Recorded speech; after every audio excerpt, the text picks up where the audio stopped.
కడలి కపోతేశ్వర స్వామి ఆవిర్భావానికి సంబంధించి ఎన్నో కథలు ప్రచారంలో ఉన్నాయి. ఒకప్పుడు దట్టమైన అటవీ ప్రాంతంగా గోదావరి తీర ప్రాంతమైన కడలి గ్రామం ఉండేది. ఓ శివభక్తుడైన బోయవాడు వర్షం కురిసిన రాత్రి ఆకలితో అలమటిస్తూ చలిలో చెట్టు కింద ఉండిపోయాడు. ఓ పావురాల జంట బోయవాడి పరిస్థితిని గమనించింది. తమ ఇంటికి అతిథి వచ్చాడని ఆ దివ్యశక్తి ఉన్న పావురాలు గమనించాయి. పక్కనే ఉన్న శ్మశానంలో మండుతున్న చితికెలను తీసుకువచ్చి బోయవానికి ఆహారం కావటం కోసం ఆ మంటల్లోకి దూకాయి. పావురాల త్యాగాన్ని బోయవాడు చూసి చలించిపోయాడు. అతను కూడా అదే మంటల్లోకి దూకి ఆత్మార్పణ చేసుకున్నాడు. అప్పుడు పరమేశ్వరుడు ప్రత్యక్షమయ్యాడు. కపోతాల త్యాగానికి ముక్తుడయ్యాడు. పావురాల జంటతో పాటు బోయవానికి కూడా శివ సాయుధ్యాన్ని ప్రసాదించాడు. స్వామి, శిలారూపంలో లింగాకృతిలో ఇక్కడ వెలసి నిన్ను సేవించిన భక్తులకు సద్గతిని అందించమని కపోతాలు వేడుకోగా కపోతాల్ని తన శిరస్సుపై ధరించి పరమేశ్వరుడు కపోతేశ్వరునిగా అవతరించాడు.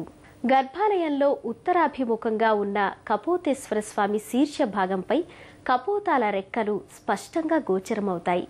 నిత్యం రజత కవచధారిగా స్వామి భక్తులకు దర్శనమిస్తాడు.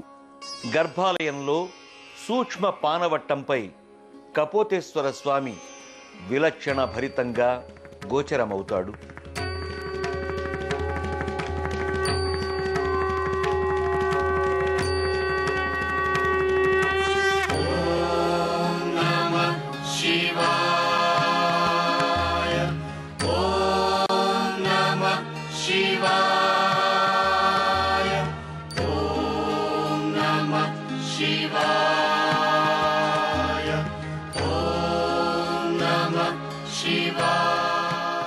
రజత పంచఫణి అలంకారంలో కపోతేశ్వరుడు గోచరమవుతాడు.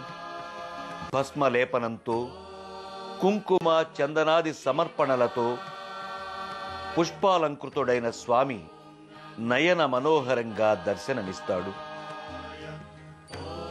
స్వామిపై శిరసాకృతిని దర్శించుకున్న భక్తులు పులకాంకితులవుతారు.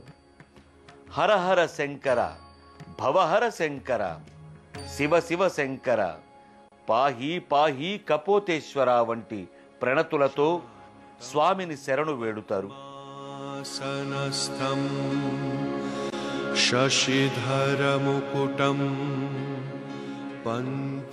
కపోతేశ్వర స్వామి లింగాకృతికి వెనుక వైపు సమున్నత పీఠంపై శివపార్వతుల ఉత్సవమూర్తులుంటాయి.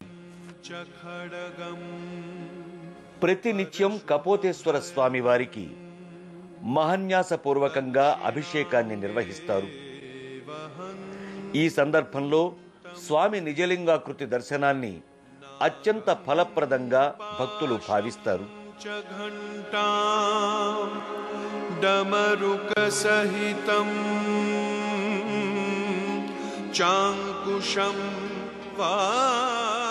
కపోతం అంటే పావురం. పావురాల జంట రూపంలో ఇక్కడ స్వయంభూ శివలింగంగా వెలసింది. ఈ శివలింగంపై కపోతాల రెక్కల ఆకృతి స్పష్టంగా దర్శనమిస్తుంది. శివలింగంపై ఈ తరహాలో పక్షుల రూపాలు మరెక్కడా కనిపించవు. పావురాల ఆత్మత్యాగానికి, బోయవాని శివైక్య సన్నిధి ఘట్టానికి ఈ క్షేత్రం ప్రతీక. సమస్త నాగదోషాలను పోగొట్టి భక్తులకు ఐహిక సుఖాలను ప్రసాదించు దైవంగా, కృపా సముద్రుడిగా కపోతేశ్వర స్వామి విఖ్యాతిగాంచాడు. ఈ స్వామి సకల కామ్య సిద్ధిప్రదాయకుడిగా వినుతికెక్కాడు. విశేషించి సంతానం లేని దంపతులకు స్వామి సంతాన సౌభాగ్యాన్ని అనుగ్రహిస్తాడని ప్రతీతి.